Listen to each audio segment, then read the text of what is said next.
Hey guys, we are taking our first trade in the market, and this is an intraday trade. So this is shorting Nifty at the market, and this is the stop and the target for that. Now target we need to switch around, but stop will be fixed. So we'll be updating you as we go along. Let's see what happens on it. Hey guys, so as you can see, Nifty is moving in our direction, but we would be paying attention on this level. So we would be booking some of the profits or either full of the profits depending on the time we have left for the intraday. So at this point, we would be deciding whether we want to get out of the trade with the full profit or half of the profits. I'll be updating you as we go along. Hey guys, so as you can see, we are actually at that spot now.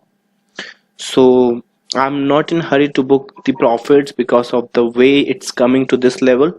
So we might be having more downside, but if any scenario I see which telling me otherwise, so I'll be updating you on that, and maybe we'll come out of the trade.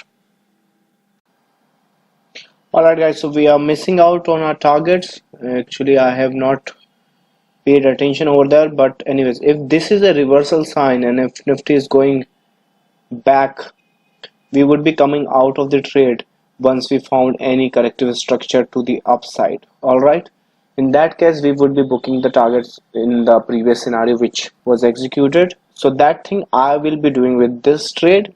If you want to stay in this trade, that's up to you. So let's see what happens, but we need to wait for the confirmation where is the direction now, and then we will be executing the decision. Hey guys, as you can see, we are coming out of the trade at the market because this is actually setting up for one more up. So we don't want to lose the money. I'm really sorry, actually I was away from the system, otherwise I could have seen it, but no problem, that's part of trading. We'll find something else to make more money. So this is it, we are out of the trade. I hope everybody in short should be exiting right now because this is turning back. So I'll see you again in the next trade. Thank you so much. Bye bye.